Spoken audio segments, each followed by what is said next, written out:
Hello friends, ബയോളജിയിലെ ആദ്യത്തെ ചാപ്റ്ററാണ് ഇന്ന് നമ്മൾ ഡിസ്കസ് ചെയ്യുന്നത്.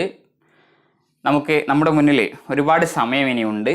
തുടക്കം മുതൽ തന്നെ നമ്മൾ നല്ല രീതിയിൽ പഠിച്ചു പോവുകയാണെങ്കിൽ ഞാൻ എങ്ങനെയൊക്കെയാണ് നമ്മുടെ വെബ്സൈറ്റും അതുപോലെ യൂട്യൂബും അതുപോലെ മറ്റു പ്ലാറ്റ്ഫോമുകളുമൊക്കെ എങ്ങനെയാണ് എഫക്റ്റീവായിട്ടുള്ള രീതിയിൽ യൂസ് ചെയ്യേണ്ടത് എന്നതിനെക്കുറിച്ചൊക്കെ ഓൾറെഡി നിങ്ങൾക്ക് പറഞ്ഞു തന്നിട്ടുണ്ട്. ഇനിയും നമുക്ക് അതേക്കുറിച്ചൊക്കെ ഡീറ്റെയിൽഡ് ആയിട്ട് തന്നെ ഡിസ്കസ് ചെയ്യാം. ഏതായിരുന്നാലും ഒരു ഓഫ്ലൈൻ പ്ലാറ്റ്ഫോമിൽ പഠിക്കുന്നത് പോലെ തന്നെ ഓൺലൈനായിട്ട് വളരെ എഫക്റ്റീവായിട്ട് പഠിക്കാനുള്ള എല്ലാ സെറ്റപ്പും ഞാൻ നിങ്ങൾക്ക് ചെയ്തു തരുന്നുണ്ട്. അപ്പോൾ നിങ്ങൾ ആദ്യം മുതൽ തന്നെ ഞാൻ പറയുന്ന എല്ലാ കാര്യങ്ങളും ഫോളോ ചെയ്ത് കൂടെ നിൽക്കുകയാണെങ്കിൽ നിങ്ങൾക്കുള്ള എല്ലാ സപ്പോർട്ടും ഞാൻ ചെയ്തു തരാം. നമുക്ക് 2025 അല്ലെങ്കിൽ 2026 നമ്മൾ എഴുതുന്ന നീറ്റ് എക്സാമിൽ ഏറ്റവും നല്ല മാർക്കോടുകൂടി ഏറ്റവും നല്ല റാങ്കോടുകൂടി നമുക്ക് പാസ്സാവണം. അതിനുള്ള എല്ലാ സപ്പോർട്ടും ചെയ്തു തരാൻ നമ്മുടെ വെബ്സൈറ്റും അതുപോലെ നമ്മുടെ ടീമും തയ്യാറാണ്. നിങ്ങൾ ചെയ്യേണ്ടത് നമ്മുടെ ഡെയിലി നമ്മൾ അപ്ലോഡ് ചെയ്യുന്ന വീഡിയോസ് കൃത്യമായിട്ട് കാണുക, അത് ഫോളോ ചെയ്യുക, അത് പഠിക്കുക. അതുപോലെ തന്നെ നമ്മൾ അപ്ലോഡ് ചെയ്യുന്ന നോട്ടുകൾ കൃത്യമായി പഠിക്കുക. അതുപോലെ തന്നെ നമ്മൾ തരുന്ന വർക്ക് ചെയ്യുക.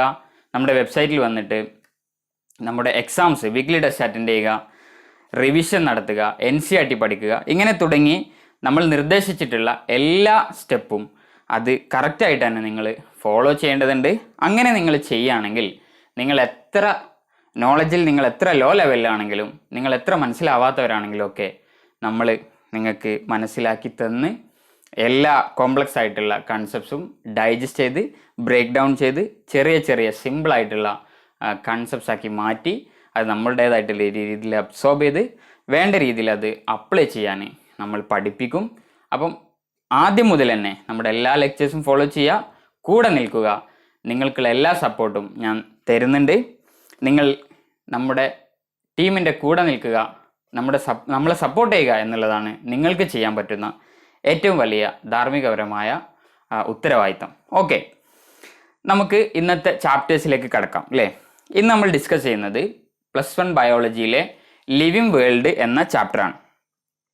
ലിവിങ് വേൾഡിൻ്റെ ഒരു ഓവർവ്യൂ ഞാൻ നിങ്ങൾക്ക് തരികയാണെങ്കിൽ നമ്മൾ അതിൽ പ്രധാനമായിട്ട് ആദ്യം നമ്മൾ പഠിക്കുന്നത് ഓരോ ഓർഗാനിസംസിൻ്റെയും, അതായത് ലിവിങ് ഓർഗാനിസംസിനെ, ജീവനുള്ളവരെ ജീവനില്ലാത്ത മറ്റു ഓബ്ജക്ട്സിൽ നിന്ന് ഡിഫറൻഷിയേറ്റ് ചെയ്യുന്ന ഘടകങ്ങൾ, ക്യാരക്ടേഴ്സ് എന്താണ് എന്നാണ് നമ്മൾ ആദ്യമായിട്ട് അതിൽ പഠിക്കുന്നത്. പിന്നീട് നമ്മൾ ടാക്സോണമി, അതുപോലെ ക്ലാസിഫിക്കേഷൻ, സിസ്റ്റമാറ്റിക്സ് എന്നീ കൺസെപ്റ്റുകളെക്കുറിച്ചും അവ എന്താണ് എന്നും അവരുടെ ഡെഫിനിഷൻ എന്താണെന്നും ഇവർ തമ്മിലുള്ള വ്യത്യാസങ്ങൾ എന്താണെന്നും ഒക്കെ നമ്മൾ പഠിക്കും. അതിനുശേഷം നമ്മൾ സിസ്റ്റമാറ്റിക്സിൽ അല്ലെങ്കിൽ ടാക്സോണമിയിലെ പ്രധാനപ്പെട്ട സ്റ്റെപ്പുകളായിട്ടുള്ള ഐഡൻറ്റിഫിക്കേഷൻ, ക്യാരക്ടറൈസേഷൻ, നോമൻക്ലേച്ചർ എന്നിവയെക്കുറിച്ചൊക്കെ പഠിക്കും. ദെൻ നമ്മൾ ടാക്സോണമിക് ഹയറാർക്കിയെക്കുറിച്ചും ടാക്സോണമിക് കാറ്റഗറീസിനെ കുറിച്ചും പഠിക്കും. ഇത്രയും കാര്യങ്ങളാണ് പ്രധാനമായിട്ടും നമുക്ക് ഈ ചാപ്റ്ററിൽ പഠിക്കാനുള്ളത്. അപ്പോൾ ഇന്ന് നമ്മൾ പഠിക്കുന്നത് ഒരു ലിവിങ് ഓർഗാനിസത്തെ നോൺ ലിവിങ് ഓബ്ജക്റ്റിൽ നിന്നും ഡിഫറൻഷിയേറ്റ് ചെയ്യുന്ന അല്ലെങ്കിൽ വ്യത്യസ്തമാക്കുന്ന ഘടകങ്ങൾ എന്തൊക്കെയാണ് എന്നാണ് ഇന്ന് നമ്മൾ പ്രധാനമായിട്ടും പഠിക്കുന്നത്. ഓക്കെ, നമുക്കറിയാം, നമുക്കിപ്പോൾ ജീവനുള്ള വസ്തുക്കൾ ജീവനില്ലാത്ത വസ്തുക്കളെയൊക്കെ കണ്ടാൽ തിരിച്ചറിയാം അല്ലേ. അപ്പോൾ അവരെ എന്നാൽ ലോവർ ഓർഗാനിസംസിലേക്ക് പോകുമ്പോൾ ചിലപ്പോൾ അത് കുറച്ചുകൂടി ബുദ്ധിമുട്ടാവും അല്ലേ. ഹയർ ഓർഗാനിസംസിനെ നമുക്ക് കണ്ടാൽ തന്നെ ഡിഫറൻഷിയേറ്റ് ചെയ്യാൻ പറ്റും. ലോവർ ഓർഗാനിസംസിലേക്ക് പോകുമ്പം ഇവരെ ഡിഫറൻഷിയേറ്റ് ചെയ്യാൻ നമുക്ക് ചിലപ്പോൾ ബുദ്ധിമുട്ടാവും. എന്തായിരുന്നാലും എന്തൊക്കെയാണ് ഇവരെ ഡിഫറൻഷിയേറ്റ് ചെയ്യുന്ന ഫാക്ടേഴ്സ് എന്നാണ് നമ്മൾ ഇന്ന് പഠിക്കാൻ പോകുന്നത്. ഓക്കെ, നമ്മുടെ എല്ലാ ലെക്ചേഴ്സിലും നമ്മൾ പൂർണ്ണമായിട്ടുള്ള തിയറി കവർ ചെയ്യും. അതുപോലെ തന്നെ കോൺഫിഡൻസ് ബിൽഡ് ചെയ്യാൻ വേണ്ട ക്വസ്റ്റ്യൻസ് മാക്സിമം നമ്മൾ ഉൾപ്പെടുത്തി ക്വസ്റ്റ്യൻസ് കൂടി പ്രാക്ടീസ് ചെയ്തിട്ടാണ് നമ്മുടെ ഓരോ ലെക്ചറും കടന്നു പോവുക. ഓക്കെ, അപ്പോൾ നിങ്ങളുടെ നോട്ട്ബുക്ക് എടുത്തിട്ട് ആണ് നിങ്ങൾ നമ്മുടെ ലെക്ചർ കാണാനിരിക്കേണ്ടത്. പ്രത്യേകിച്ച് ഫിസിക്കൽ കെമിസ്ട്രിയും ഫിസിക്സൊക്കെ ആണെങ്കിൽ അത് നമ്മൾ ചെയ്യുന്ന ക്വസ്റ്റ്യൻസ് നിങ്ങൾ അതുപോലെ തന്നെ വർക്കൗട്ട് ചെയ്ത് സ്വന്തമായിട്ട് ചെയ്ത് നോക്കണം. എനിവേ, നമുക്ക് നമ്മുടെ ടോപ്പിക്കിലേക്ക് കടക്കാം അല്ലേ.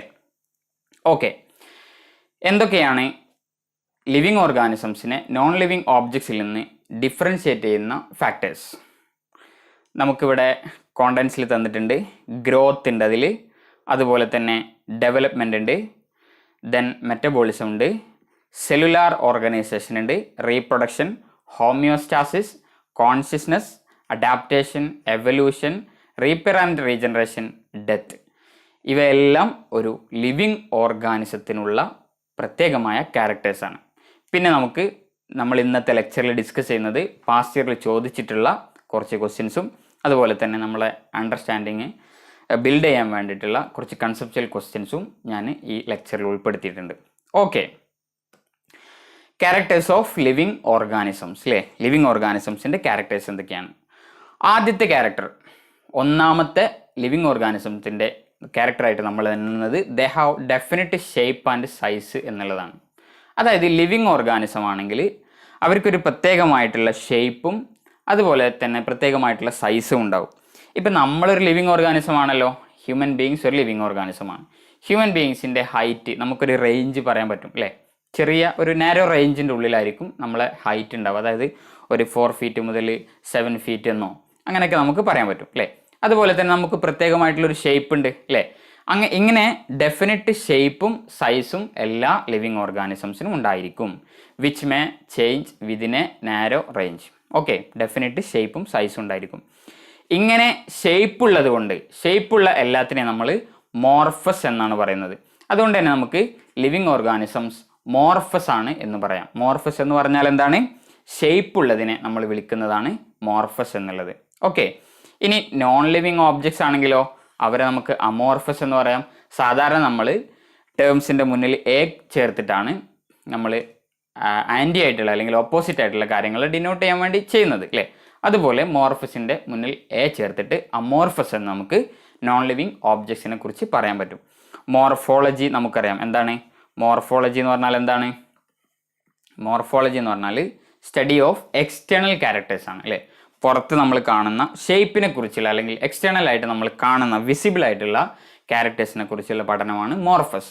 അപ്പോൾ അതുകൊണ്ട് തന്നെ മോർഫസ് എന്ന് നമുക്ക് ലിവിങ് ഓബ്ജക്ട്സിനെ കുറിച്ച് പറയാൻ പറ്റും. ഒന്നാമത്തെ ക്യാരക്ടറാണ് they are having definite size and shape. Okay, next character എന്താണ്? ഓർഗനൈസേഷൻ അല്ലെങ്കിൽ സെല്ലുലാർ ഓർഗനൈസേഷൻ എന്നൊക്കെ പറയാം അല്ലേ? നമ്മുടെ ബോഡി ഉണ്ടാക്കിയിരിക്കുന്നത് ഒരുപാട് സിസ്റ്റംസ്, ഓർഗൻ സിസ്റ്റംസ് ഉപയോഗിച്ചിട്ടാണ്. ഓരോ ഓർഗൻ സിസ്റ്റവും ഉണ്ടാക്കിയിട്ടുള്ളത് ഓർഗൻസ് ഉപയോഗിച്ചിട്ടാണ്. ഓരോ ഓർഗൻസും ബിൽഡ് ചെയ്തിട്ടുള്ളത് എന്തുപയോഗിച്ചിട്ടാണ്? ടിഷ്യൂസ് ഉപയോഗിച്ചിട്ടാണ്. ഓരോ ടിഷ്യൂസിൻ്റെ ഉള്ളിലും സെൽസ് ഉണ്ട്.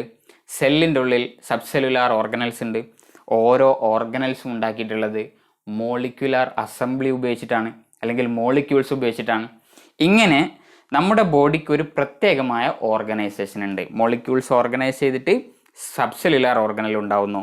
സബ് സെല്ലുലാർ ഓർഗനൽസ് ഒരു പ്രത്യേകമായ രീതിയിൽ ഓർഗനൈസ് ചെയ്തിട്ടാണ് എന്തുണ്ടായിട്ടുള്ളത്? സെല്ലുണ്ടായിട്ടുള്ളത്. പ്രത്യേകമായ രീതിയിൽ ഫങ്ഷൻ ചെയ്യുമ്പോൾ മാത്രമാണ് അത് സെല്ലായി മാറുന്നത് അല്ലേ? നമ്മളിപ്പോൾ ആർട്ടിഫിഷ്യലായിട്ട് ഒരുപാട് സബ് സെല്ലുലാർ ഓർഗനൽസിനെ ഉണ്ടാക്കി എന്ന് വിചാരിച്ചിട്ട് അതൊരു സെല്ലിൻ്റെ ഫങ്ഷൻ നിർവഹിച്ചോളണമെന്നില്ല. അപ്പോൾ അവർ കോർഡിനേറ്റഡ് മാനറിൽ വർക്ക് ചെയ്യുമ്പോഴാണ് എന്താവുക? ഒരു സെല്ലായിട്ട് മാറുക. അതുപോലെ തന്നെ ഒരുപാട് സെൽസ് ഒരു യൂണിറ്റ് ആയിട്ട് വർക്ക് ചെയ്യുമ്പോഴാണ് അത് ടിഷ്യൂ ആയി മാറുന്നത്. ഇങ്ങനെ നമ്മുടെ ബോഡിയെ smaller and smaller sub units ആയിട്ട് ഡിവൈഡ് ചെയ്തിട്ട് അവരൊരു കോർഡിനേറ്റഡ് മാനറിൽ വർക്ക് ചെയ്യുന്ന ആ ഒരു രീതിയാണ് നമ്മൾ ഓർഗനൈസേഷൻ എന്ന് പറയാം. ഓർഗനൈസേഷൻ ഉള്ളത് കൊണ്ടാണ് നമ്മൾ ഓർഗാനിസം എന്നറിയപ്പെടുന്നത്. ഓക്കെ, ഓർഗാനിസം, ലിവിങ് ഓർഗാനിസം എന്നുള്ള ടേം വന്നത് തന്നെ എവിടെ നിന്നാണ്? ഓർഗനൈസേഷനിൽ നിന്നാണ്. Anyway, it is differentiation of A body into smaller units and subunits which are arranged into an orderly manner. Okay, due to presence of organization ഉള്ളത് കൊണ്ടാണ് A living being is called organism. ഒരു living ബീയിങ്ങിനെ നമ്മൾ organism എന്ന് പറയുന്നത്. നമ്മൾ പിക്ചറിൽ കൊടുത്തതുപോലെ cell അല്ലേ? ഇവിടെ മസിൽ സെല്ലിന് എക്സാമ്പിളാണ് കൊടുത്തിട്ടുള്ളത്. ഒരുപാട് മസിൽ സെല്ല് കൂടിച്ചേർന്നിട്ടാണ് കാർഡിയാക് ടിഷ്യൂ ഉണ്ടാകുന്നത്. ഓക്കെ, അതുപോലെ തന്നെ കാർഡിയാക് ടിഷ്യൂ, ഒരുപാട് കാർഡിയാക് ടിഷ്യൂ ഉണ്ടാവും ഒരു ഹേർട്ട് എന്ന് പറയുന്ന ഒരു ഓർഗൻ്റെ ഉള്ളിൽ അല്ലേ? ഇനി ഹേർട്ടും അതുപോലെ തന്നെ മറ്റു ഓർഗൻസും ഒക്കെ കൂടിച്ചേർന്ന സിസ്റ്റത്തെയാണ് നമ്മൾ കാർഡിയോ വാസ്കുലാർ സിസ്റ്റം എന്ന് പറയുന്നത്. അപ്പോൾ അതൊരു എന്താണ്? ഓർഗൻ സിസ്റ്റമാണ്. അപ്പോൾ സെല്ലിൽ നിന്ന് ഒരുപാട് സെൽസ് കൂടിച്ചേർന്നിട്ട് ടിഷ്യൂ ഉണ്ടാകുന്നു, ഒരുപാട് ടിഷ്യൂസ് കൂടിച്ചേർന്നിട്ട് ഓർഗൻസ് ഉണ്ടാകുന്നു, ദെൻ ഓർഗൻ സിസ്റ്റം ഉണ്ടാകുന്നു, പിന്നീട് ഓർഗാനിസം ഉണ്ടാവുന്നു അല്ലേ. ഇങ്ങനെയാണ് അതിൻ്റെ ഫങ്ഷണൽ ഘടന. ഓക്കെ, ഇനി അപ്പോൾ 2 കാര്യങ്ങൾ നമ്മൾ പറഞ്ഞു. ഷേപ്പ് ഉണ്ട്, അതുകൊണ്ടാണ് മോർഫസ് എന്ന് പറയുന്നത്. രണ്ടാമത്തത് ഓർഗനൈസേഷൻ ഉണ്ട് അല്ലേ. മൂന്നാമത്തേതാണ് ഗ്രോത്ത്. ഗ്രോത്ത് എന്ന് പറയുമ്പം എന്താണ് ഗ്രോത്ത്? ഗ്രോത്തിനെ നമ്മൾ ഡിഫൈൻ ചെയ്യുന്നത് it is a permanent and irreversible change in the size of a cell or an organ or whole organism usually accompanied by increase in dry weight or mass and number. അതായത് permanent ആയിട്ടുള്ള change, അതുപോലെ irreversible ആയിട്ടുള്ള change, ഇതിനെയാണ് നമ്മൾ growth എന്ന് പറയുന്നത്. ഇപ്പോൾ living ഓർഗാനിസംസിൻ്റെ കേസിലാണെങ്കിൽ നമ്മൾ ചെറിയ കുഞ്ഞായിരിക്കുമ്പം ഉള്ള സൈസല്ല നമ്മൾ 2 വർഷം കഴിഞ്ഞാൽ ഉണ്ടാവുക അല്ലേ. ഒരു 15 വർഷം കഴിഞ്ഞാൽ നമുക്ക് ആ ഒരു സൈസും ഷേപ്പും അല്ല ഉണ്ടാവുക. ഇവിടെ ഗ്രോത്ത് നടക്കുന്നുണ്ട് എന്ന് നമുക്ക് പറയാം. അപ്പോൾ ഗ്രോത്ത് എന്ന് പറയുമ്പം ഒരു സെല്ലിൻ്റെ സൈസിൻ്റെ അല്ലെങ്കിൽ മാസിൻ്റെ അല്ലെങ്കിൽ നമ്പറിൻ്റെ ഒക്കെ ഇൻക്രീസിനാണ് നമ്മൾ എന്തെന്ന് പറയുക, ഗ്രോത്ത് എന്ന് പറയാം. ഗ്രോത്ത് 2 രീതിയിലുണ്ട്. അതായത് ഇപ്പം നോൺ ലിവിങ് ഓബ്ജക്ട്സിലും ഗ്രോത്ത് നടക്കുന്നുണ്ട്. അതായത് ഇപ്പോൾ നമ്മുടെ സ്റ്റോൺസൊക്കെ, ചെറിയ സ്റ്റോണുകൾ, അതിൽ പുറത്ത് നിന്നും മാറ്റർ ആഡ് ചെയ്തിട്ട് അത് പിന്നീട് വലുതായി മാറുന്നുണ്ട്. അപ്പോൾ ആ ഗ്രോത്തും നമ്മുടെ ഗ്രോത്തും തമ്മിലുള്ള വ്യത്യാസം, നമ്മുടെ ഗ്രോത്ത് എന്ന് പറയുന്നത് മാറ്റർ ഉള്ളിൽ നിന്നും ആഡ് ചെയ്തിട്ടാണ് നമ്മുടെ ഗ്രോത്ത് ഉണ്ടാവുന്നത്. അതായത് due to addition of matter from inside our body അല്ലേ. അതാണ് ലിവിങ് ഓർഗാനിസംസിലെ ഗ്രോത്ത്. എന്നാൽ നോൺ ലിവിങ് ഓബ്ജക്ട്സിലെ ഗ്രോത്തോ, ഇപ്പം നമ്മൾ കേൾക്കാറുണ്ട് ഹിമാലയം പോലത്തെ മൗണ്ടൻസ് ഒക്കെ വളരുന്നുണ്ട് എന്നാണ് നമ്മൾ പറയുന്നത് അല്ലേ. അതിനൊരു മെഷർമെൻറ്റ് നമ്മൾ വെക്കുന്നുണ്ട്. അപ്പോൾ അത്രയും സെൻറ്റിമീറ്റർ അല്ലെങ്കിൽ മീറ്റേഴ്സ് അവർ വളരുന്നുണ്ട്. എന്തുകൊണ്ടാണ് അവർ വളരുന്നത്? ഇപ്പോൾ അതിൽ വളരുന്ന പ്ലാന്റ്സ് എന്ത് ചെയ്യാണ്, അവർ നശിച്ചതിന് ശേഷം അതിൽ തന്നെയാണ് ആഡ് ചെയ്യുന്നത് അല്ലേ. അപ്പോൾ addition of matter from outside കാരണമായിട്ട് ഉണ്ടാകുന്ന ഗ്രോത്ത് ഉണ്ട്, അതുപോലെ addition of matter from inside കാരണമായിട്ടുണ്ടാകുന്ന ഗ്രോത്ത് ഉണ്ട്. മാറ്റർ ഉള്ളിൽ നിന്ന് ആഡ് ചെയ്തിട്ടാണ് ഗ്രോത്ത് ഉണ്ടാകുന്നതെങ്കിൽ അതിനെ നമ്മൾ ഇൻഡസസെപ്ഷൻ എന്നാണ് പറയുക. അത് ലിവിങ് ഓർഗാനിസംസിൻ്റെ മാത്രം പ്രത്യേകതയാണ്. ഓക്കെ, ഇൻഡസസെപ്ഷൻ എന്ന് പറഞ്ഞാൽ എന്താണ്? ഇൻഡസസെപ്ഷൻ എന്ന് പറയുമ്പോൾ living organism show internal growth due to addition of materials and formation of cells inside their body. ബോഡിയുടെ ഉള്ളിൽ മാറ്റർ ആഡ് ചെയ്തിട്ട് ഉണ്ടാകുന്ന ഗ്രോത്തിനെയാണ് നമ്മൾ ഇൻഡസസെപ്ഷൻ എന്ന് പറയുക. ഇനി അക്രീഷൻ എന്ന് പറഞ്ഞാലോ ഇതിൻ്റെ നേരെ ഓപ്പോസിറ്റ്. അതായത് നോൺ ലിവിങ് ഓബ്ജക്ട്സിൽ പുറമേ നിന്നും മാറ്റർ ആഡ് ചെയ്തിട്ടുണ്ടാകുന്ന ഗ്രോത്തിനെയാണ് നമ്മൾ അക്രീഷൻ എന്ന് പറയുക. Non living articles increase in size due to addition of similar materials on their outer surface. ഇനി growth cannot be taken as a defining property of organisms. എന്താണ് defining property എന്ന് പറഞ്ഞാൽ? Defining property എന്ന് പറഞ്ഞാൽ ഒരു property, ആ property എല്ലാ living ഓർഗാനിസംസിലും കാണപ്പെടുന്നുണ്ട്. ഓക്കെ, ലോകത്തുള്ള എല്ലാ ലിവിങ് ഓർഗാനിസംസിലും ആ പ്രോപ്പർട്ടി കാണപ്പെടുന്നുണ്ട്.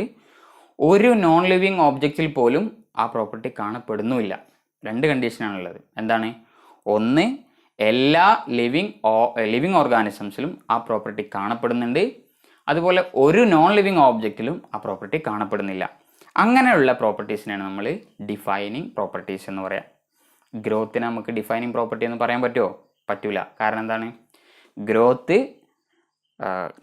ലിവിങ് ഓബ്ജക്റ്റിലും കാണപ്പെടുന്നുണ്ട്, ലിവിങ് ഓർഗാനിസംസിലും കാണപ്പെടുന്നുണ്ട്, അതുപോലെ നോൺ ലിവിങ് ഓബ്ജക്ട്സിലും കാണപ്പെടുന്നുണ്ട്. ആ ഗ്രോത്ത് തമ്മിൽ വ്യത്യാസമുണ്ട് അല്ലേ, പക്ഷേ രണ്ടും എന്താണ്? ഗ്രോത്താണ്.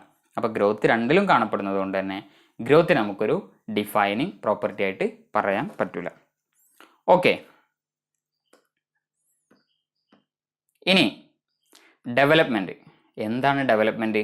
ഗ്രോത്ത് കാരണമായിട്ടുണ്ടാകുന്ന ടോട്ടൽ ആയിട്ടുള്ള സംഗതിയാണ് development. Development is the sum total of changes that occur in an organ or organism during its life ടൈമിൽ ഉണ്ടാകുന്ന ഒരുപാട് ഗ്രോത്തിൻ്റെ അഡീഷനാണ് നമ്മൾ ഡെവലപ്മെൻറ്റ് എന്ന് പറയാം. Increase in mass and increase in number of individuals are twin characters of growth. ഗ്രോത്തും ഡെവലപ്മെൻറ്റും നമ്മൾ സാധാരണയായിട്ട് ഒരുമിച്ച് യൂസ് ചെയ്യുന്ന വാക്കുകളാണ് അല്ലേ. ഈ ഗ്രോത്ത് ഉണ്ടായി എന്നുള്ളത് നമുക്ക് എങ്ങനെ അറിയാം? ഒന്നുകിൽ സെല്ലിൻ്റെ സൈസ് വലുതായിട്ടുണ്ടാവും. ചെറിയൊരു സെല്ലായിരുന്നു ഉണ്ടായിരുന്നത്, സെല്ല് ഗ്രോ ചെയ്തപ്പോൾ എന്തായി? സെല്ലിൻ്റെ സൈസ് വലുതായി. അല്ലെങ്കിൽ സെല്ലിൻ്റെ നമ്പർ വലുതായിട്ടുണ്ടാവും. അതായത് ഒരു സെല്ലായിരുന്നു ഉണ്ടായിരുന്നത്, അത് ഡിവൈഡ് ചെയ്തിട്ട് 2 സെല്ലായി മാറി അല്ലേ. അപ്പോൾ ഒന്നുകിൽ നമുക്ക് സൈസിൽ ഇൻക്രീസ് ഉണ്ടായി എന്ന് പറയാം, അതല്ലെങ്കിൽ നമ്പറിൽ ഇൻക്രീസ് ഉണ്ടായി എന്ന് പറയാം. ഈ 2 കാര്യങ്ങളും എന്താണ്, ഗ്രോത്തിനെ ഡിനോട്ട് ചെയ്യുന്ന കാര്യങ്ങളാണ്. ഓക്കെ, ഒന്നുകിൽ ഇൻക്രീസ് ഇൻ നമ്പർ അല്ലെങ്കിൽ ഇൻക്രീസ് ഇൻ സൈസ്. ഓക്കെ, ഇനി പ്ലാന്റ്സിലുള്ള ഗ്രോത്തും അതുപോലെ ആനിമൽസിലുള്ള ഗ്രോത്തും തമ്മിൽ വ്യത്യാസമുണ്ട്. പ്ലാന്റ്സ് അവരുടെ ലൈഫ് ടൈം മൊത്തം വളർന്നുകൊണ്ടിരിക്കുകയാണ്, ഫുള്ളായിട്ട് അവർ വളർന്നുകൊണ്ടിരിക്കുകയാണ്. ചെറിയ ഒരു തൈയായി മാറി, ചെറിയൊരു തൈയായതിന് ശേഷം ഒരു പ്ലാന്റ് വളർന്ന് വളർന്ന് വളർന്ന് വളർന്ന് വലുതായി പോകും അല്ലേ. നേരെ മറിച്ച് നമ്മളാണെങ്കിൽ, ഹ്യൂമൻ ബീയിങ്സ് ആണെങ്കിലോ, നമ്മൾ കുഞ്ഞായിരിക്കുമ്പോൾ ചെറുതാണ്, നമ്മൾ വളരുന്നുണ്ട്, പക്ഷെ വളർന്ന് വളർന്ന് ഒരു സേർട്ടൻ ഹൈറ്റ് എത്തിക്കഴിഞ്ഞാൽ പിന്നീട് നമ്മൾ എന്ത് ചെയ്യില്ല, വളരൂല. നമ്മുടെ വളർച്ച കോൺസ്റ്റൻ്റ് ആയിരിക്കും, അതായത് വളർച്ച നിൽക്കും അല്ലേ, അല്ലെങ്കിൽ നമ്മുടെ ഹൈറ്റ് കോൺസ്റ്റൻ്റ് ആയിരിക്കും.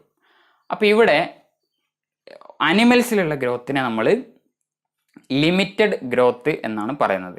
ലിമിറ്റഡ് ഗ്രോത്ത് എന്ന് പറഞ്ഞാൽ എന്താണ് അർത്ഥം? ഒരു ടൈം വരെ വളരും, ഒരു ടൈം വളർന്നതിന് ശേഷം പിന്നീട് ഹൈറ്റ് കോൺസ്റ്റൻ്റ് ആയി നിൽക്കും അല്ലേ. എന്നാൽ പ്ലാന്റ്സിൻ്റെ കേസ് ആണെങ്കിൽ ഇപ്പോൾ ഇവിടെ നോക്ക്, ഇവിടെ ഒരു പ്ലാന്റും അനിമലും ഉണ്ട് അല്ലേ, ക്യാറ്റിൻ്റെ ഹൈറ്റ്, ഈ ഒരു ഹൈറ്റ് എത്തിയതിന് ശേഷം പിന്നെ ക്യാറ്റ് എന്ത് ചെയ്യില്ല, വളരുക. എന്നാൽ പ്ലാന്റ് ആണെങ്കിലോ, പ്ലാന്റ് അങ്ങനെ വളർന്നു പോകും അല്ലേ, അതിനെന്തെങ്കിലും ലിമിറ്റേഷൻസ് ഉണ്ടോ? ഇല്ല. അപ്പം അതിൻ്റെ ഹൈറ്റ് വളർന്നുകൊണ്ടേയിരിക്കും അല്ലെങ്കിൽ കൂടിക്കൊണ്ടേയിരിക്കും അല്ലേ.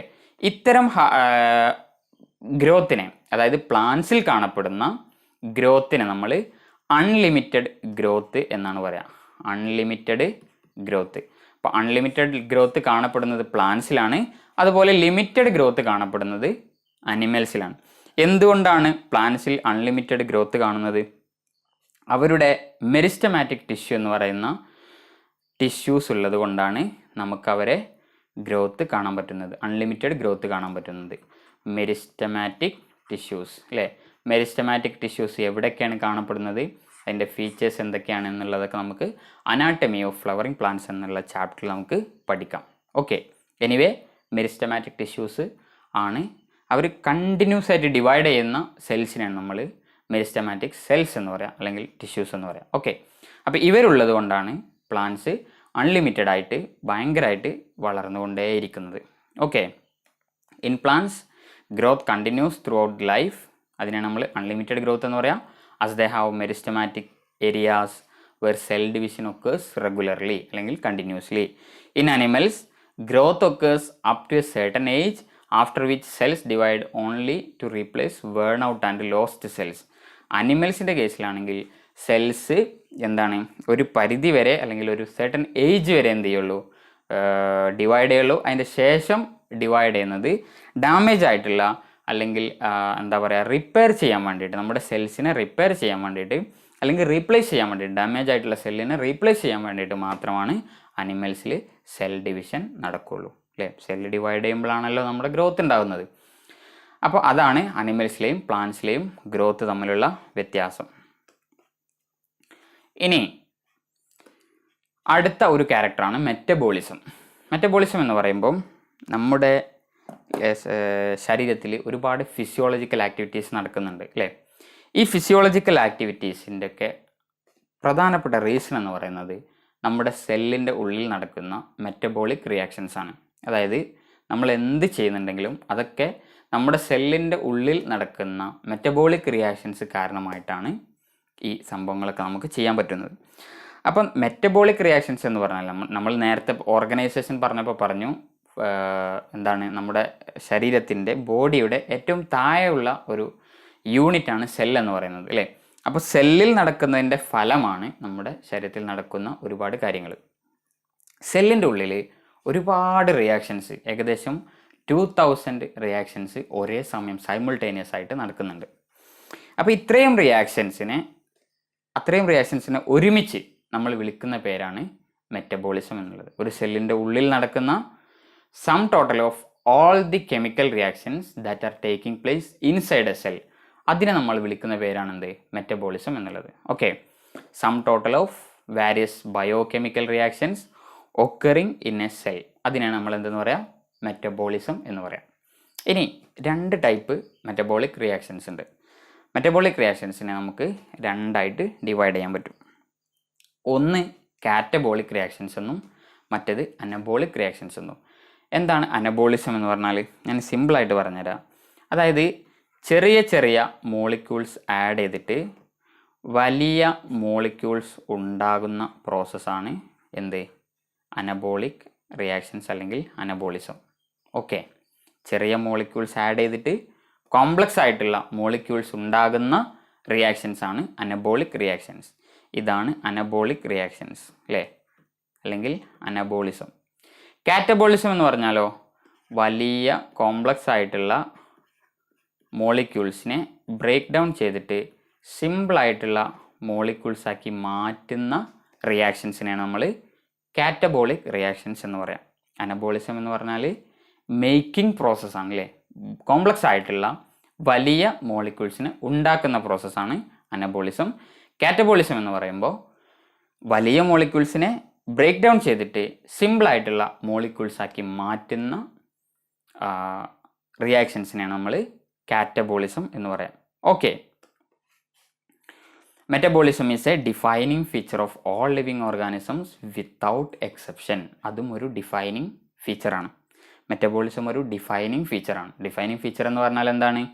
എല്ലാ ഓർഗാനിസംസിലും, എല്ലാ ലിവിങ് ഓർഗാനിസംസിലും കാണപ്പെടുന്ന ഒരു ഫീച്ചറാണ് മെറ്റബോളിസം. എല്ലാ ലിവിങ് ഓർഗാനിസംസിലെയും സെല്ലിൻ്റെ ഉള്ളിൽ എന്ത് നടക്കുന്നുണ്ട്? ബയോ കെമിക്കൽ റിയാക്ഷൻസ് നടക്കുന്നുണ്ട്. ഇനി നമ്മുടെ NCERT-യിലുള്ളൊരു സെൻറ്റൻസ് ആണ്, isolated metabolic reactions in vitro are non living things but surely living reactions. അതായത് നമ്മുടെ ടെസ്റ്റ് ട്യൂബ്, ഇൻവിട്രോ എന്ന് പറഞ്ഞാൽ ഗ്ലാസിൻ്റെ ഉള്ളിൽ എന്നാണ്, അതായത് ടെസ്റ്റ് ട്യൂബിൽ അല്ലേ, അതായത് ലാബിൽ, നമ്മൾ ലാബിൽ നടത്തുന്ന ഐസൊലേറ്റഡ് ആയിട്ടുള്ള ഒറ്റപ്പെട്ട മെറ്റബോളിക് റിയാക്ഷൻസ് അവരെന്തല്ല, ലിവിങ് അല്ല. ആ റിയാക്ഷൻസിന് നമുക്ക് ലിവിങ് റിയാക്ഷൻസ് എന്ന് പറയാം. പക്ഷേ ആ ടെസ്റ്റ് ട്യൂബ് മെറ്റബോളിസം ഉണ്ടെന്ന് വിചാരിച്ചിട്ട് ടെസ്റ്റ് ട്യൂബ് നമുക്ക് ലിവിങ് എന്ന് വിളിക്കാൻ പറ്റുമോ? ഇല്ല, പറ്റൂല അല്ലേ. അപ്പോൾ അവർ ആ റിയാക്ഷൻസ് ലിവിങ് റിയാക്ഷൻസ് ആണ്, പക്ഷെ അവർ നോൺ ലിവിങ് തിങ്സ് ആണ്. അവിടെ മെറ്റബോളിസം ഉണ്ട് എന്ന് വിചാരിച്ചിട്ട് നമുക്ക് എന്ത് ചെയ്യാൻ പറ്റില്ല, അവരെ ലിവിങ് ആണ് എന്ന് പറയാൻ പറ്റില്ല. അത് തന്നെ ഓരോ ഐസൊലേറ്റഡ് ആയിട്ടുള്ള ഓരോ റിയാക്ഷൻസ് ആണ് അവിടെ ഉണ്ടാവുക, ലാബിൽ ഉണ്ടാവുക അല്ലേ. നമ്മുടെ സെല്ലിലാണെങ്കിൽ ഒരുപാട് കെമിക്കൽ റിയാക്ഷൻസ് അല്ലെങ്കിൽ ബയോ കെമിക്കൽ റിയാക്ഷൻസ് ഒരേ സമയത്ത് നടക്കുന്നുണ്ട്. അതാണ് ഇത് രണ്ടും തമ്മിലുള്ള വ്യത്യാസം. ഓക്കെ, അനബോളിസം ഞാൻ പറഞ്ഞു. It is also called, anabolism എന്ന് പറഞ്ഞാൽ എന്താണ്? സിംപ്ലർ ആയിട്ടുള്ള സബ്സ്റ്റൻസിൽ നിന്നും കോംപ്ലക്സ് ആയിട്ടുള്ള മോളിക്യൂൾസ് അല്ലെങ്കിൽ കോമ്പൗണ്ട്സ് ഉണ്ടാകുന്ന പ്രോസസ്സാണ് അനബോളിസം. അതിന് നമുക്ക് കൺസ്ട്രക്റ്റീവ് മെറ്റബോളിസം എന്നും പറയാം. കൺസ്ട്രക്റ്റീവ് മെറ്റബോളിസം എന്ന് പറയാൻ കാരണം മെറ്റബോളിസത്തിൻ്റെ ഒരു പാർട്ടാണ്. ആ പാർട്ടിൽ കൺസ്ട്രക്ഷനാണ് നടക്കുന്നത് അല്ലേ. കോംപ്ലക്സ് ആയിട്ടുള്ള മോളിക്യൂൾസിന് അല്ലെങ്കിൽ കോമ്പൗണ്ട്സിനെ ഉണ്ടാക്കുന്ന പ്രോസസ്സാണ്. അതുകൊണ്ട് നമുക്കതിനെ കൺസ്ട്രക്റ്റീവ് മെറ്റബോളിസം എന്ന് പറയാം. It includes all the building up reactions. ഒന്നുകിൽ കൺസ്ട്രക്റ്റീവ് പ്രോസസ്സസ് ആണെന്ന് പറയാം, അല്ലെങ്കിൽ ബിൽഡിംഗ് അപ്പ് റിയാക്ഷൻസ് ആണെന്നും നമുക്ക് പറയാം. It involve synthesis of complex substances. ഉദാഹരണം ഫോട്ടോസിന്തസിസ് അല്ലേ. കാർബൺ ഡൈ ഓക്സൈഡ് എന്ന് പറയുന്ന ഒരു ചെറിയ സിംപ്ലർ ആയിട്ടുള്ള സബ്സ്റ്റൻസ്. അതുപോലെ തന്നെ നമ്മുടെ വാട്ടർ അല്ലേ, H2O കാർബൺ ഡൈ ഓക്സൈഡും ആഡ് ചെയ്തിട്ട് എന്താണ് ഉണ്ടാകുന്നത്? എന്താണ്? പിന്നെ നമ്മുടെ കാർബോഹൈഡ്രേറ്റ് ഉണ്ടാകുന്ന C6H12O6 ഉണ്ടാകുന്ന റിയാക്ഷൻ. ഇതിനാണല്ലോ നമ്മൾ സിമ്പിളായിട്ട് ഫോട്ടോസിന്തസിസ് എന്ന് പറയാം. അപ്പോൾ ഇവിടെ സിംപ്ലർ ആയിട്ടുള്ള സബ്സ്റ്റൻസ് ആഡ് ചെയ്തിട്ട് കോംപ്ലക്സ് ആയിട്ടുള്ള ഓർഗാനിക് മോളിക്യൂൾസ് അല്ലെങ്കിൽ കോംപ്ലക്സ് ആയിട്ടുള്ള കെമിക്കൽ സബ്സ്റ്റൻസസ് ഉണ്ടാക്കുന്ന പ്രോസസ്സിനെയാണ് നമ്മൾ അനബോളിക് റിയാക്ഷൻസ് എന്ന് പറയുന്നത്. അതിന് എക്സാമ്പിളാണ് ഫോട്ടോസിന്തസിസ് അല്ലേ. ലൈറ്റിൻ്റെ പ്രസൻസിൽ കാർബൺ ഡൈ ഓക്സൈഡും വാട്ടറും ആഡ് ചെയ്തിട്ട് കാർബോഹൈഡ്രേറ്റ് ഉണ്ടാക്കുന്ന പ്രോസസ്സിനാണ് നമ്മൾ ഫോട്ടോസിന്തസിസ് എന്ന് പറയുന്നത്. റെഡി. കാറ്റബോളിസം എന്ന് പറഞ്ഞാൽ എന്താണ്? It is also called destructive metabolism. അനബോളിസത്തെ നമ്മൾ കൺസ്ട്രക്റ്റീവ് മെറ്റബോളിസം എന്ന് പറഞ്ഞു. കാറ്റബോളിസത്തെ നമുക്ക് ഡിസ്ട്രക്റ്റീവ് മെറ്റബോളിസം എന്ന് പറയാം, അല്ലെങ്കിൽ ബ്രേക്ക് ഡൗൺ റിയാക്ഷൻസ് എന്ന് പറയാം. നമ്മൾ ബ്രേക്ക് ചെയ്തിട്ട് ചെറിയ ചെറിയ മോളിക്യൂൾസ് ആക്കി മാറ്റുകയാണ് ചെയ്യുന്നത് അല്ലേ. It involves breakdown of complex substances. Example, respiration and digestion. Digestion നമ്മൾ എന്താ ചെയ്യുന്നത്? കാർബോഹൈഡ്രേറ്റ് എന്ന് പറയുന്ന വലിയ സബ്സ്റ്റൻസിനെ അമൈലേസ് അല്ലെങ്കിൽ മാൾട്ടേസ്, ലാക്ടേസ് എന്നൊക്കെ പറയുന്ന എൻസൈംസ് ഉപയോഗിച്ചിട്ട് കട്ട് ചെയ്തിട്ട് സിംപ്ലർ സബ്സ്റ്റൻസ് ആക്കി മാറ്റുന്നു. അതുപോലെ പ്രോട്ടീൻസിനെ എൻസൈംസ് ഉപയോഗിച്ചിട്ട് കട്ട് ചെയ്തിട്ട് ചെറുതാക്കുന്നു. അതുപോലെ ഫാറ്റിനെ ലിപ്പേസ് എന്ന് പറയുന്ന എൻസൈം ഉപയോഗിച്ചിട്ട് കട്ട് ചെയ്തിട്ട് ചെറുതാക്കി സിംപ്ലർ ആയിട്ടുള്ള സബ്സ്റ്റൻസസ് ആക്കി മാറ്റുന്നു. അതുകൊണ്ട് ഇവരെല്ലാം നമുക്ക് എന്ത് ചെയ്യാം? കാറ്റബോളിസത്തിൽ ഉൾപ്പെടുത്താം. ഓക്കെ, ഇനി അടുത്ത ഒരു പ്രോപ്പർട്ടിയാണ് ലിവിങ് ഓർഗാനിസംസിൻ്റെ മറ്റൊരു പ്രോപ്പർട്ടിയാണ് റീപ്രൊഡക്ഷൻ എന്നുള്ളത്. റീപ്രൊഡക്ഷൻ എന്താണ്? It is the formation of new individuals of similar kind. പുതിയ ഓർഗാനിസംസിനെ ഉണ്ടാക്കുന്ന പ്രോസസ്സിനെ നമ്മൾ റീപ്രൊഡക്ഷൻ എന്ന് പറയാം. It is not essential for survival of individuals. അല്ലേ, ഒരു ഇൻഡിവിജ്വലിന് സർവൈവ് ചെയ്യണമെങ്കിൽ റീപ്രൊഡക്ഷൻ എസെൻഷ്യൽ അല്ല അല്ലേ. അതുകൊണ്ട് തന്നെ അതുപോലെ തന്നെ അതൊരു എക്സ്ക്ലൂസീവ് ക്യാരക്ടറൊന്നുമല്ല. അതായത് എല്ലാ ലിവിങ് ഓർഗാനിസംസിലും എന്ത് കാണപ്പെടുന്നില്ല? റീപ്രൊഡക്ഷൻ കാണപ്പെടുന്നില്ല. ഇപ്പോൾ ഉദാഹരണത്തിന് ഹ്യൂമൻ കപ്പിൾസ് തന്നെ ഉണ്ട്, ഇൻഫെർട്ടൈൽ ആയിട്ടുള്ള ഹ്യൂമൻ കപ്പിൾസ് ഉണ്ട് അല്ലേ. അതുപോലെ തന്നെ മറ്റു അനിമൽസൊക്കെ ഉണ്ട് ഇൻഫെർട്ടൈൽ ആയിട്ടുള്ള. അപ്പോൾ അവർക്ക് റീപ്രൊഡക്ഷൻ നടത്താൻ പറ്റില്ല എന്ന് വിചാരിച്ചിട്ട് അവർ ലിവിങ് ഓർഗാനിസംസ് അല്ല എന്ന് നമുക്ക് പറയാൻ പറ്റില്ല അല്ലേ. അതുകൊണ്ട് തന്നെ അവരെ ഈ റീപ്രൊഡക്ഷൻ എന്ന് പറയുന്ന പ്രോപ്പർട്ടിയെ നമുക്ക് ഒരു ഡിഫൈനിങ് ക്യാരക്ടറായിട്ട് അല്ലെങ്കിൽ ഒരു ഡിഫൈനിങ് പ്രോപ്പർട്ടി ആയിട്ട് നമുക്ക് പറയാൻ പറ്റില്ല. It distinguishes living from non living but it is not defining feature of life. അതായത് റീപ്രൊഡക്ഷൻ നടക്കുന്നുണ്ടെങ്കിൽ നമുക്ക് പറയാം എന്താണ്? അതൊരു ലിവിങ് ഓർഗാനിസം ആണെന്ന് പറയാം. കാരണം ലിവിങ് ഓർഗാനിസംസിൽ മാത്രമേ എന്ത് നടക്കൂ? റീപ്രൊഡക്ഷൻ നടക്കൂ. പക്ഷെ എല്ലാ ലിവിങ് ഓർഗാനിസംസിലും റീപ്രൊഡക്ഷൻ നടന്നുകൊള്ളണം എന്ന് നിർബന്ധം ഇല്ല. അതുകൊണ്ട് തന്നെ നമുക്ക് അതൊരു ഡിഫൈനിങ് പ്രോപ്പർട്ടി ആണെന്ന് പറയാൻ പറ്റില്ല. ഡിഫൈനിങ് എന്ന് പറഞ്ഞാൽ നമ്മൾ നേരത്തെ എന്താ പറഞ്ഞത്? എല്ലാ ലിവിങ് ഓർഗാനിസംസിലും ആ പ്രോപ്പർട്ടി കാണിക്കണം. അതുപോലെ തന്നെ ഒരു നോൺ ലിവിങ് ഓബ്ജക്റ്റും ആ പ്രോപ്പർട്ടി കാണിക്കാൻ പാടില്ല എന്നാണ് നമ്മൾ അതിൻ്റെ ഡെഫിനിഷനായിട്ട് പറഞ്ഞത് അല്ലേ. അതുകൊണ്ട് തന്നെ റീപ്രൊഡക്ഷൻ നമുക്കൊരു ഡിഫൈനിങ് ഫീച്ചറായിട്ട് പറയാൻ പറ്റില്ല. കാരണം ചില ലിവിങ് ഓബ്ജക്ട്സ് അല്ലെങ്കിൽ ലിവിങ് ഓർഗാനിസംസ് അത് കാണിക്കുന്നില്ല. ഇനി two main strategies of reproduction are asexual and sexual. റീപ്രൊഡക്ഷൻ്റെ രണ്ട് മെത്തേഡ്സ് ആണ് അസെക്ഷൽ റീപ്രൊഡക്ഷനും അതുപോലെ സെക്ഷൽ റീപ്രൊഡക്ഷനും. നമ്മളിന്ന് വളരെ ഇൻട്രൊഡക്ടറി ആയിട്ടുള്ള ഒരു ലെക്ചർ ആയതുകൊണ്ട് ആണ് ഞാനിങ്ങനെ ഡീറ്റെയിൽഡ് ആയിട്ട് പറഞ്ഞു പോകുന്നത്. വരും ക്ലാസ്സുകളിൽ നമുക്ക് സെക്ഷൽ റീപ്രൊഡക്ഷൻ്റെയും അസെക്ഷൽ റീപ്രൊഡക്ഷൻ്റെയൊക്കെ വിവിധ മെത്തേഡ്സ് പ്ലാന്റ്സിലും ഫംഗസിലും അനിമൽസിലും ഒക്കെ ഉള്ള എല്ലാ മെത്തേഡ് നമുക്ക് കാണാൻ പറ്റും. ഓക്കെ, ഇനി in unicellular organisms like bacteria അതുപോലെ unicellular algae, amoeba, reproduction is synonymous with growth.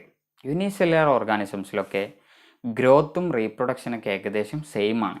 അതായത് യൂണിസെല്ലുലാർ ഓർഗാനിസം എന്ന് പറഞ്ഞാൽ എന്താണ്? ഒരു സെല്ലുള്ള ഓർഗാനിസം എന്നാണ് അല്ലേ.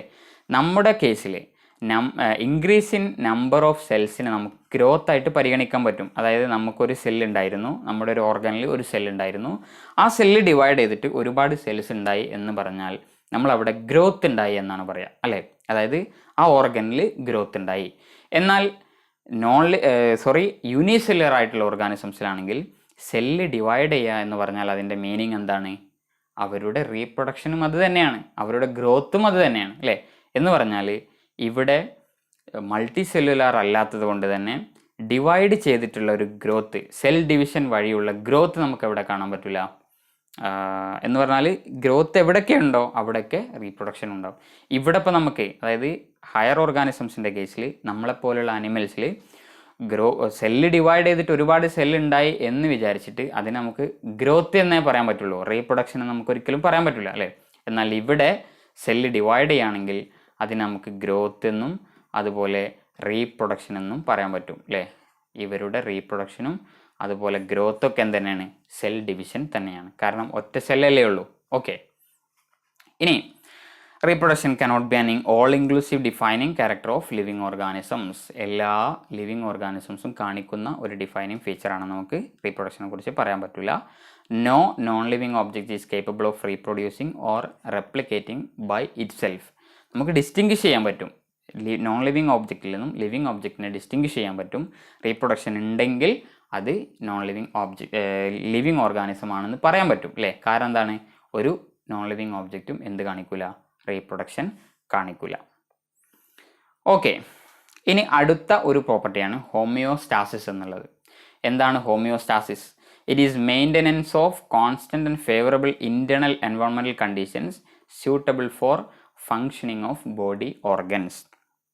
നമ്മുടെ ബോഡി ഓർഗൻസ് എല്ലാം കൃത്യമായ രീതിയിൽ എഫക്റ്റീവായ രീതിയിൽ വർക്ക് ചെയ്യണമെങ്കിൽ അതിന് ചില എൻവയോൺമെൻറ്റ്സ് ഒക്കെ വേണം. അതായത് ടെമ്പറേച്ചറിൻ്റെ വിഷയത്തിൽ, ഓസ്മോളാരിറ്റിയുടെ വിഷയത്തിൽ, അസിഡിറ്റിയുടെ വിഷയത്തിലൊക്കെ ഒരു റേഞ്ച് ഉണ്ട്. ആ റേഞ്ച് കീപ്പ് ചെയ്താൽ മാത്രമേ ഇവർക്ക് ശരിയായ രീതിയിൽ വർക്ക് ചെയ്യാൻ പറ്റുള്ളൂ, അല്ലേ? അപ്പോൾ നമ്മളെ ബോഡി ടെമ്പറേച്ചർ, അതുപോലെ അസിഡിറ്റി, അതുപോലെ ഓസ്മോളാരിറ്റി, ഇതൊക്കെ കൃത്യമായ രീതിയിൽ മെയിൻറ്റെയിൻ ചെയ്താൽ മാത്രമേ നമ്മുടെ ബോഡിയുടെ ഉള്ളിലുള്ള എല്ലാ റിയാക്ഷൻസും, ഫിസിയോളജിക്കൽ പ്രോസസ്സസും, അതുപോലെ സെല്ലിൻ്റെ ഉള്ളിൽ നടക്കുന്ന കെമിക്കൽ റിയാക്ഷൻസൊക്കെ വളരെ എഫക്റ്റീവായ രീതിയിൽ നടക്കുകയുള്ളൂ. അങ്ങനെ ഇൻറ്റേർണൽ ആയിട്ടുള്ള ഒരു ഫേവറബിൾ ആയിട്ടുള്ള എൻവയോൺമെൻറ്റൽ കണ്ടീഷനെ മെയിൻറ്റെയിൻ ചെയ്യുന്ന ആ പ്രോസസ്സിനെ നമ്മൾ ഹോമിയോസ്റ്റാസിസ് എന്ന് പറയാം. ഓക്കെ, ഹോമിയോസ്റ്റാസിസ് എന്ന് പറഞ്ഞാൽ എന്താണ്? Maintenance of constant and favourable internal environmental conditions. എന്താണ് ഇൻറ്റേർണൽ എൻവയോൺമെൻറ്റൽ കണ്ടീഷൻസ്? അത് ടെമ്പറേച്ചർ ആവാം, അതുപോലെ അസിഡിറ്റി ആവാം, അതുപോലെ തന്നെ എന്താവാം, ഓസ്മോളാരിറ്റി ആവാം, അല്ലേ? എല്ലാം ഓസ്മോളാരിറ്റി ആവാം, എല്ലാം ഫേവറബിൾ ആയിട്ടുള്ള രീതിയിൽ മെയിൻറ്റെയിൻ ചെയ്യുന്നതിനെയാണ് നമ്മൾ ഹോമിയോസ്റ്റാസിസ് എന്ന് പറയാം. ഇതും ലിവിങ് ഓർഗാനിസംസിൽ കാണപ്പെടുന്ന ഒരു പ്രോപ്പർട്ടിയാണ്, അല്ലേ? ഇനി അടുത്തൊരു പ്രോപ്പർട്ടിയാണ് കോൺഷ്യസ്നെസ് എന്ന് പറയുന്നത്. എന്താണ് consciousness? It is awareness of surroundings and response to external stimuli. സറൗണ്ടിങ്സിനെ കുറിച്ച് ബോധേഡ് ആവുക, അതിൽ സറൗണ്ടിങ്സിൽ നിന്നും എന്തെങ്കിലും സ്റ്റിമുലസ് കിട്ടുന്നുണ്ടെങ്കിൽ അതിനനുസരിച്ച് റെസ്പോണ്ട് ചെയ്യുക. ഈ ഒരു കഴിവിനെയാണ് നമ്മൾ കോൺഷ്യസ്നെസ് എന്ന് പറയാം. കോൺഷ്യസ്നെസ്സും എന്താണ്? ഒരു ഡിഫൈനിങ് പ്രോപ്പർട്ടിയാണ്. അതായത് യൂണിവേഴ്സിലുള്ള അല്ലെങ്കിൽ ലോകത്തുള്ള എല്ലാ ലിവിങ് ഓർഗാനിസംസും കാണിക്കുന്ന ഒരു യുണീക്ക് ആയിട്ടുള്ള ഫീച്ചറാണ് കോൺഷ്യസ്നെസ് എന്ന് പറയുന്നത്. അവരവരുടേതായിട്ടുള്ള രീതിയിൽ എല്ലാ ഓർഗാനിസംസിലും എക്സ്റ്റേണൽ ആയിട്ടുള്ള സ്റ്റിമുലസിന് റെസ്പോണ്ട് ചെയ്യാനുള്ള കഴിവുണ്ട്. ഓക്കെ, ഇനി സ്റ്റിമുലസ് എന്ന് പറയുമ്പോൾ എന്താണ്? അത് ഫിസിക്കൽ ആവാം, അതല്ലെങ്കിൽ കെമിക്കൽ സ്റ്റിമുലസ് ആവാം, ബയോളജിക്കൽ സ്റ്റിമുലസ് ഒക്കെ ആവാം, അല്ലേ? ഫോർ എക്സാമ്പിൾ, ഇപ്പം അനിമൽസിൻ്റെ കേസിൽ നമുക്കറിയാം, നമ്മൾ തന്നെ ഒരു എക്സാമ്പിളാണ്. നമുക്ക് ടെമ്പറേച്ചർ, ഹീറ്റ്, കോൾഡ്, ഇങ്ങനത്തെയൊക്കെ ക്യാരക്ടേഴ്സിനൊക്കെ എതിരായിട്ട് നമുക്ക് എന്ത് ചെയ്യാൻ പറ്റും? എന്താണ്? റെസ്പോണ്ട് ചെയ്യാൻ പറ്റും, അല്ലേ? അതേസമയത്ത് പ്ലാന്റ്സിൻ്റെ കേസ് എടുത്ത് നോക്കുകയാണെങ്കിലോ, പ്ലാന്റ്സ് റെസ്പോണ്ട് ചെയ്യുന്നുണ്ടോ? ഉണ്ട്, അല്ലേ? അതായത് തൊട്ടാവാടി എന്ന് പറയുന്ന ഒരു പ്ലാന്റ് ഉണ്ട്, അല്ലേ? നമ്മളതിനെ ടച്ച് ചെയ്താൽ, ടച്ച് മീ നോട്ട് പ്ലാന്റ് എന്നാണ് അത് അറിയപ്പെടുന്നത്. നമ്മളതിനെ ടച്ച് ചെയ്താൽ അതെന്താ ചെയ്യുക? അത് കൺസ്ട്രക്റ്റ് ചെയ്യുക, അല്ലേ? അതുപോലെ തന്നെ എന്താണ്? ജിയോട്രോപ്പിസം, ഫോട്ടോട്രോപ്പിസം എന്നൊക്കെ പറഞ്ഞിട്ട്, ഹൈഡ്രോട്രോപ്പിസം എന്നൊക്കെ പറഞ്ഞിട്ട് നമ്മൾ ചില ചലനങ്ങൾ, മൂവ്മെൻറ്റ്സ് പഠിച്ചിട്ടുണ്ട് പ്ലാന്റ്സിൽ. ഹൈഡ്രോട്രോപ്പിസം എന്ന് പറഞ്ഞാൽ വാട്ടർ എവിടെയാണുള്ളത് അതിന് ടുവേർഡ്സ് ആയിട്ട് ചലിക്കാനുള്ള പ്ലാന്റ്സിൻ്റെ ആ കഴിവിനെയാണ്, അബിലിറ്റിനെയാണ് നമ്മൾ, അല്ലെങ്കിൽ ആ ഫിനോമിനാണ് നമ്മൾ ഹൈഡ്രോട്രോപ്പിസം എന്ന് പറയാം. ആ മൂവ്മെൻറ്റിനെയാണ് നമ്മൾ എന്തെന്ന് പറയാം? ഹൈഡ്രോട്രോപ്പിസം എന്ന് പറയാം. ഇനി ലൈറ്റിന് നേരെ ചലിക്കാനുള്ള പ്ലാന്റ്സിൻ്റെ കഴിവാണ്, അല്ലെങ്കിൽ ആ ചലനത്തെയാണ് നമ്മൾ ഫോട്ടോട്രോപ്പിസം എന്ന് പറയാം. സോയിലിന് ടുവേർഡ്സ് ആയിട്ട് ചലിക്കാനുള്ള ആ ഒരു സംഭവമാണ് എന്തെന്ന് ജിയോട്രോപ്പിസം എന്ന് നമ്മൾ പറയുന്നത്. അപ്പം പ്ലാന്റ്സിൻ്റെ റൂട്ട്സ് ആണെങ്കിൽ അവർ പോസിറ്റീവ്ലി ജിയോട്രോപ്പിക് ആണെന്ന് നമ്മൾ പറയും. അതായത് റൂട്ട്സ് മണ്ണിലേക്കാണ് പോവുക, അല്ലേ? അതുപോലെ തന്നെ ലീവ്സ് അല്ലെങ്കിൽ സ്റ്റെമ്മൊക്കെ ആണെങ്കിൽ പോസിറ്റീവ്ലി ഫോട്ടോട്രോഫിക് ആണെന്ന് നമ്മൾ പറയും. അതായത് ലൈറ്റ് എവിടെ ഉണ്ടോ അതിലേക്കാണ് നമ്മുടെ ലീവ്സും അതുപോലെ സ്റ്റെമ്മൊക്കെ എന്ത് ചെയ്യുക? വളരുക. ഇങ്ങനെ ലൈറ്റിനും അതുപോലെ സോയിലിനുമൊക്കെ അനുസരിച്ചിട്ട് ചലിക്കാനുള്ള കഴിവ് ആർക്കുണ്ട്? നമ്മുടെ പ്ലാന്റ്സിനുണ്ട്. അതുകൊണ്ട് പ്ലാന്റ്സും കോൺഷ്യസ് ആണ്. അവരുടെ എൻവയോൺമെൻറ്റിനെ കുറിച്ച് അവർ കോൺഷ്യസ് ആണ്. അവർക്ക് അതിൽ നിന്ന്, എൻവയോൺമെൻറ്റിൽ നിന്ന് കിട്ടുന്ന സ്റ്റിമുലസിനെ റിസീവ് ചെയ്യാനുള്ള കഴിവുണ്ട്, അതിനനുസരിച്ച് റെസ്പോണ്ട് ചെയ്യാനുള്ള കഴിവും ഉണ്ട് എന്ന് നമുക്ക് പറയാൻ പറ്റും. The visible change or reaction which an organism produces as A result of applied stimulus is called response. ഒരു സ്റ്റിമുലസ് കിട്ടിക്കഴിഞ്ഞാൽ അതിനനുസരിച്ച് പ്രതികരിക്കുന്ന അല്ലെങ്കിൽ ശരീരത്തിൽ കാണിക്കുന്ന ചേഞ്ചിനെയാണ് നമ്മൾ റെസ്പോൺസ് എന്ന് പറയുന്നത്. ഓക്കെ, സ്റ്റിമുലസിനനുസരിച്ച് ഓർഗാനിസം കാണിക്കുന്ന വിസിബിൾ ആയിട്ടുള്ള ചേഞ്ചിനെയാണ് നമ്മൾ റെസ്പോൺസ് എന്ന് പറയുക. അപ്പോൾ സ്റ്റിമുലസിനെ റിസീവ് ചെയ്യാനും അതിനെ റെസ്പോണ്ട് ചെയ്യാനുമുള്ള കഴിവിനെയാണ് നമ്മൾ കോൺഷ്യസ്നെസ് എന്ന് പറയുക. കോൺഷ്യസ്നെസ് എന്ന് പറയുന്നത് ഒരു ഡിഫൈനിങ് പ്രോപ്പർട്ടിയാണ്. ഇനി സെൽഫ് കോൺഷ്യസ്നെസ്, അതായത് നമ്മളെക്കുറിച്ച് തന്നെ കോൺഷ്യസ് ആവുക. നേരത്തെ ഞാൻ പറഞ്ഞത് എന്താണ്, എൻവോൺമെൻറ്റിനെ കുറിച്ചുള്ള ഒരു അവെയർനെസ് ആണ് അല്ലേ. എന്നാൽ സെൽഫ് അവെയർനെസ്, അതായത് സ്വന്തത്തെക്കുറിച്ചുള്ള അവെയർനെസ് ഉള്ള ജീവികളാണ് അല്ലെങ്കിൽ ഓർഗാനിസംസ് ആണ് ഹ്യൂമൻ ബീയിങ്സ്. നമുക്ക് നമ്മെക്കുറിച്ച് തന്നെ എന്തുണ്ട്, അവെയർനെസ് ഉണ്ട് അല്ലേ.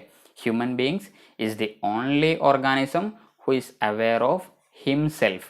That is they have self consciousness അല്ലെങ്കിൽ സെൽഫ് അവെയർനെസ് എന്ന് പറയാം. സെൽഫ് അവെയർനെസ് ഉള്ള, സെൽഫ് കോൺഷ്യസ്നെസ് ഉള്ള ഒരേ ഒരു ലിവിങ് ഓർഗാനിസംസ് എന്ന് പറയുന്നത് ഹ്യൂമൻ ബീയിങ്സ് ആണ്. കോൺഷ്യസ്നെസ്സും ഞാൻ നേരത്തെ പറഞ്ഞതുപോലെ എല്ലാ ലിവിങ് ഓർഗാനിസംസും കാണിക്കുന്നുണ്ട്. ഒരു നോൺ ലിവിങ് ഓബ്ജക്റ്റിലും നമുക്ക് കോൺഷ്യസ്നെസ് കാണാൻ പറ്റില്ല. അതുകൊണ്ട് അതും ഒരു ഡിഫൈനിങ് പ്രോപ്പർട്ടിയാണ്.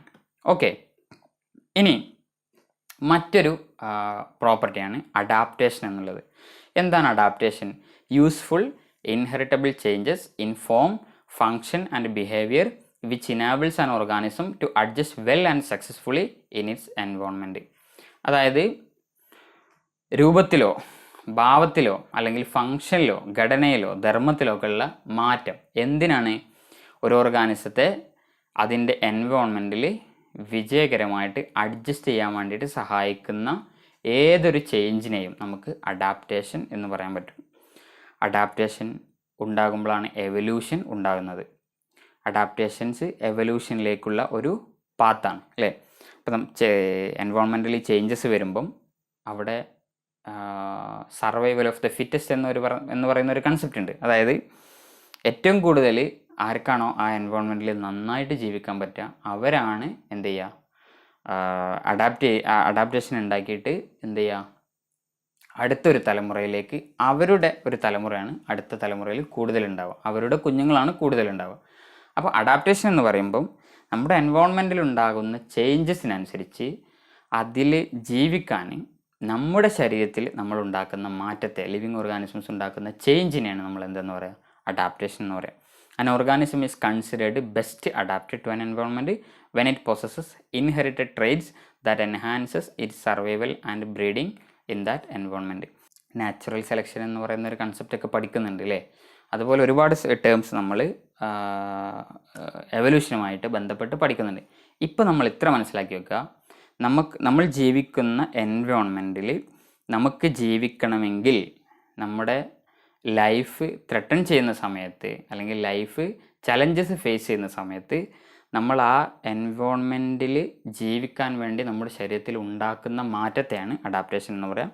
കൂടുതലായിട്ട് അങ്ങനെ ഉണ്ടാകുന്ന ആളുകളാണ് വിജയിക്കുക, അവർക്കാണ് അവിടെ കൂടുതലായിട്ട് ജീവിക്കാൻ പറ്റുക, അവരാണ് കൂടുതൽ, അവരുടെ തലമുറയാണ് കൂടുതൽ അടുത്ത ഒരു ടൈമിൽ എന്ത് ചെയ്യുക, കൂടുതലായിട്ട് ഉണ്ടാവുക. ഓക്കെ, അപ്പോൾ അഡാപ്റ്റേഷൻ്റെ സിമ്പിളായിട്ടുള്ള explanation, it is the changes which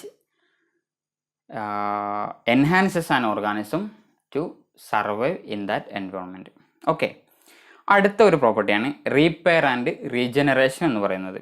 എന്താണ് repair and regeneration? It is the ability to repair or renew damaged or lost body parts in the post embryonic life of an organism.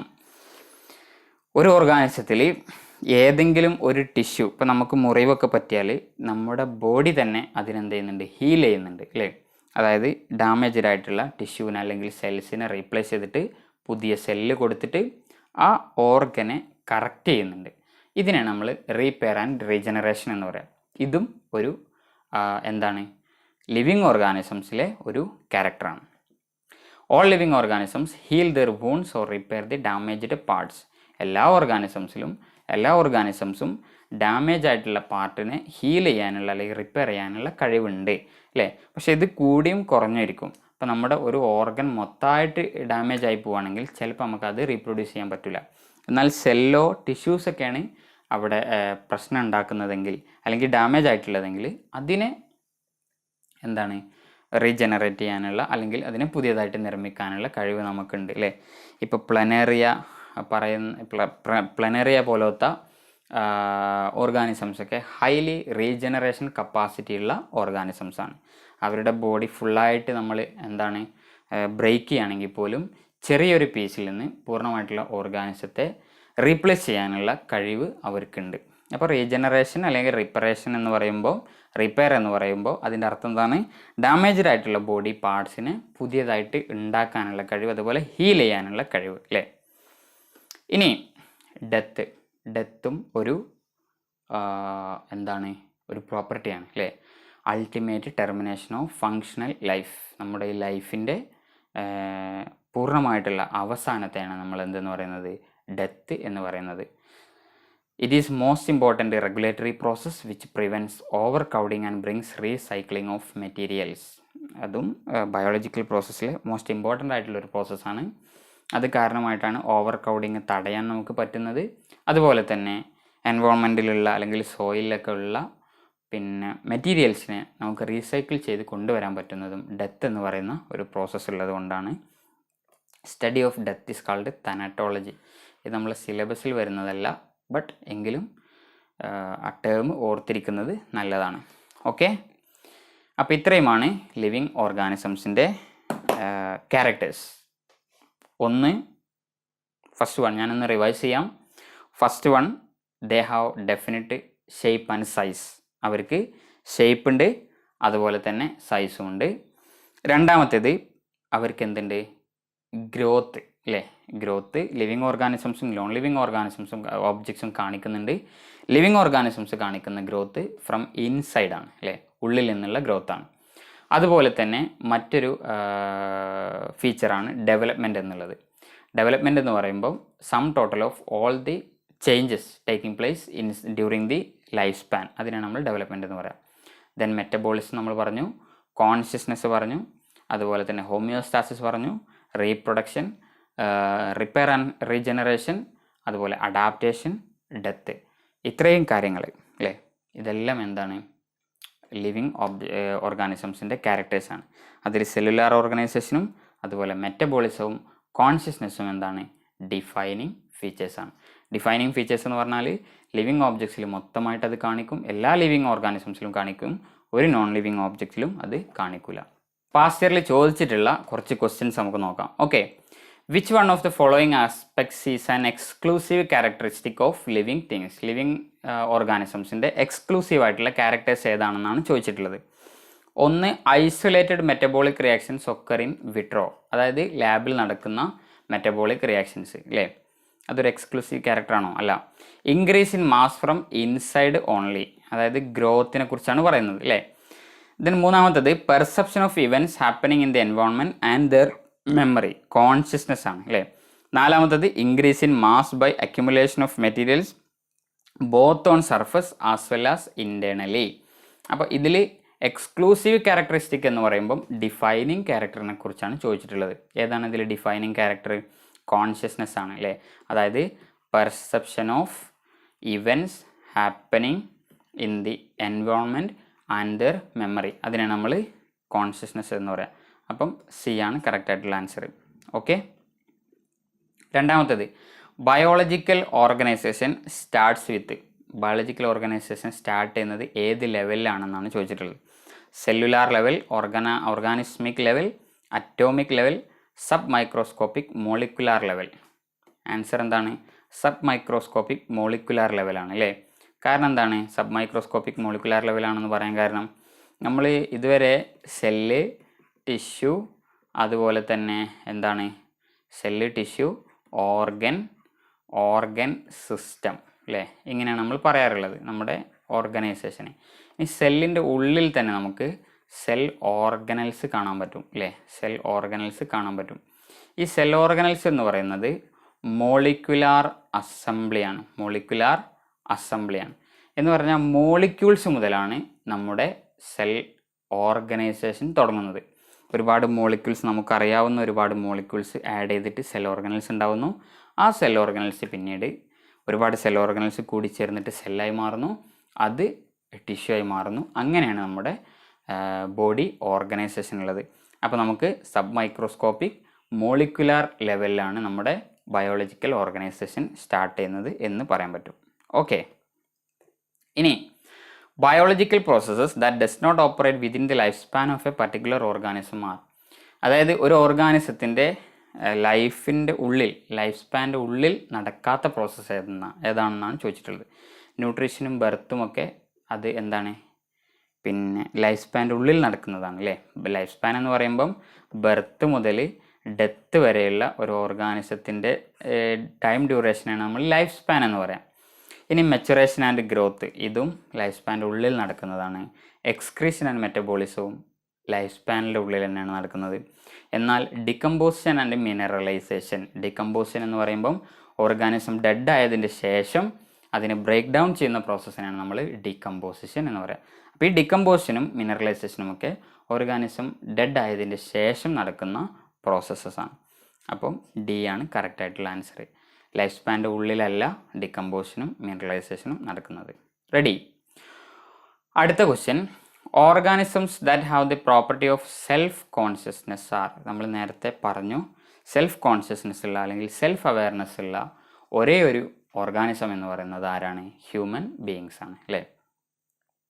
Consciousness എല്ലാ ഓർഗാനിസംസിലുണ്ട്, പക്ഷെ self consciousness അല്ലെങ്കിൽ self awareness എവിടെ മാത്രമേ ഉള്ളൂ? Human ബീയിങ്സിൽ മാത്രമേ കാണപ്പെടുന്നുള്ളൂ. Okay, next question, select the correct statements from the following. താഴെ പറഞ്ഞിരിക്കുന്നതിൽ കറക്റ്റ് സ്റ്റേറ്റ്മെൻറ്റ് ഏതാണെന്നാണ് question. Accumulation of materials on the surface of non living things cannot be considered as growth. ഈ സ്റ്റേറ്റ്മെൻറ്റ് ശരിയാണോ? അതായത് നോൺ ലിവിങ് ഓബ്ജക്ട്സിൻ്റെ പുറമേ material add ചെയ്യുന്നതിന് നമുക്ക് growth എന്ന് പറയാൻ പറ്റില്ല. അത് നമുക്ക് ഗ്രോത്ത് എന്ന് പറയാം അല്ലേ, അതൊരു ഗ്രോത്താണ്. അപ്പോൾ ഈ സ്റ്റേറ്റ്മെൻറ്റ് എന്താണ്? ഇൻകറക്റ്റ് ആണ്. Okay, reproduction in seasonal breeders can be affected by photoperiodism. Seasonal ബ്രീഡേഴ്സിലുള്ള റീപ്രൊഡക്ഷനെ ഫോട്ടോ പീരിയഡിസം എന്ന് പറയുന്ന ഫിനോമിനൻ അഫക്റ്റ് ചെയ്യാൻ പറ്റുമെന്നുള്ളത് അത് നമുക്ക് പ്ലാന്റ് ഗ്രോത്ത് ആൻഡ് ഡെവലപ്മെൻറ്റിൽ പഠിക്കാം. അതെന്താണ്? കറക്റ്റായിട്ടുള്ള സ്റ്റേറ്റ്മെൻ്റ് ആണ്. Okay, self consciousness is associated with all living organism present on earth. അതൊരു തെറ്റായിട്ടുള്ള സ്റ്റേറ്റ്മെൻ്റ് ആണ് അല്ലേ. കാരണം ഹ്യൂമൻ ബീയിങ്സിൽ മാത്രമേ എന്തുള്ളൂ? സെൽഫ് കോൺഷ്യസ്നെസ് കാണപ്പെടുന്നുള്ളൂ. ഇനി budding is seen in yeast. ഈസ്റ്റിൽ ബഡ്ഡിങ് കാണപ്പെടുന്നുണ്ട്. അതും എന്താണ്? കറക്റ്റാണ്. ഈസ്റ്റിൽ ബഡ്ഡിങ് കാണപ്പെടുന്നുണ്ട്. അപ്പം ബിയും ഡിയുമാണ് കറക്റ്റായിട്ടുള്ള ആൻസർ അല്ലേ. Option C, B and D are correct statements. Okay, ഇനി reproduction and growth are mutually exclusive events in. Mutually exclusive events എന്ന് പറഞ്ഞാൽ രണ്ടും വേറെ വേറെയാണ് അല്ലേ. രണ്ടും വേറെ വേറെയാണ്. എവിടെ? Higher plants and animals. Lower പ്ലാന്റ്സിലും ലോവർ അനിമൽസിലുമൊക്കെ അല്ലെങ്കിൽ യൂണിസെല്ലുലാർ ഓർഗാനിസംസിലുമൊക്കെ എന്താണ്? ഇവർ രണ്ടാളും സിനോണിമസ് ആണ്. രണ്ടും ഒന്ന് തന്നെയാണ് അല്ലേ. അതായത് സെല്ല് ഡിവൈഡ് ചെയ്യാന്ന് പറഞ്ഞാൽ അത് തന്നെയാണ് അതിലെ ഗ്രോത്തും അത് തന്നെയാണ് അതിലെ റീപ്രൊഡക്ഷനും. എന്നാൽ ഹയർ പ്ലാന്റ്സിലും ഹയർ അനിമൽസിലുമൊക്കെ ഇവർ രണ്ടാളും മ്യൂച്വലി എക്സ്ക്ലൂസീവ് ആയിട്ടുള്ള ഇവൻറ്റ്സ് ആണ്. രണ്ടും വേറെ വേറെ ആണ് എന്നർത്ഥം. ഇനി how many of the below properties are the main defining features of living organisms. താഴെ കൊടുത്തിരിക്കുന്നവയിൽ ഡിഫൈനിങ് ഫീച്ചേഴ്സ് ഏതാണെന്നാണ് ക്വസ്റ്റ്യൻ. ഗ്രോത്ത് ഒരു ഡിഫൈനിങ് പ്രോപ്പർട്ടി ആണോ? അല്ല. ഗ്രോത്ത് നോൺ ലിവിങ് ഓബ്ജക്ട്സിലും കാണിക്കുന്നുണ്ട്. റീപ്രൊഡക്ഷൻ ഡിഫൈനിങ് ആണോ? അല്ല. കാരണം എന്താണ്? എല്ലാ ലിവിങ് ഓർഗാനിസംസിലും നമുക്ക് റീപ്രൊഡക്ഷൻ കാണാൻ പറ്റില്ല അല്ലേ. മെറ്റബോളിസം ഒരു ഡിഫൈനിങ് പ്രോപ്പർട്ടിയാണ്. എല്ലാത്തിലും അത് കാണപ്പെടുന്നുണ്ട്. സെല്ലുലാർ ഓർഗനൈസേഷനും ഒരു ഡിഫൈനിങ് പ്രോപ്പർട്ടിയാണ്. അതും എല്ലാ ലിവിങ് ഓർഗാനിസംസിലും കാണപ്പെടുന്നുണ്ട്. കോൺഷ്യസ്നെസ്സും ഒരു ഡിഫൈനിങ് പ്രോപ്പർട്ടിയാണ്. കാരണം എല്ലാ ലിവിങ് ഓർഗാനിസംസിലും നമുക്ക് കോൺഷ്യസ്നെസ് കാണാൻ പറ്റും. അതുകൊണ്ട് എത്ര എണ്ണമാണ് എന്നാണ് ചോദിച്ചല്ലേ. How many of the below properties എത്ര എണ്ണമാണ്? 3 എണ്ണം ഡിഫൈനിങ് ആണ്. അതുപോലെ 2 എണ്ണം ഓൺലി പ്രോപ്പർട്ടീസ് മാത്രമാണ്, ഡിഫൈനിങ് അല്ല. ഓക്കെ, ഇത്രയുമാണ് നമുക്ക് ഇന്ന് ഡിസ്കസ് ചെയ്യാനുള്ളത്. ഇന്ന് നമ്മൾ ഓർഗാനിസംസിൻ്റെ ക്യാരക്ടേഴ്സിനെ കുറിച്ചും ഡിഫൈനിങ് ഫീച്ചേഴ്സിനെ കുറിച്ചുമൊക്കെ പഠിച്ചു. അടുത്ത ക്ലാസ്സിൽ നമുക്ക് സിസ്റ്റമാറ്റിക്സ്, ടാക്സോണമി, അതുപോലെ നെയിമിങ്, അതുപോലെ ടാക്സോണമിക് ഹയറാർക്കി, ഈ ടോപ്പിക്സിനെ കുറിച്ചൊക്കെ ഡീറ്റെയിൽഡ് ആയിട്ട് പഠിക്കാം. ഇന്ന് നിങ്ങൾ ചെയ്യേണ്ടത് ലെക്ചർ പൂർണ്ണമായിട്ട് കാണുക. അതിന് ശേഷം നിങ്ങൾ നമ്മുടെ വെബ്സൈറ്റിൽ നമ്മൾ നോട്ട് അപ്ലോഡ് ചെയ്യും. ആ നോട്ട് കൃത്യമായിട്ട് പഠിക്കുക. ശേഷം നിങ്ങൾ NCERT-യിലുള്ള എല്ലാ ലൈൻസും കറക്റ്റ് വായിക്കുക. നമ്മൾ ലെക്ചർ കണ്ടതിന് ശേഷം ആണ് നിങ്ങൾ വായിക്കുന്നതെങ്കിൽ കറക്റ്റായിട്ട് നിങ്ങൾക്ക് മനസ്സിലാവും. അതിന് ശേഷം നിങ്ങൾ ക്വസ്റ്റ്യൻസ് വർക്കൗട്ട് ചെയ്ത് നോക്കുക, MCQ questions. Okay, thank you.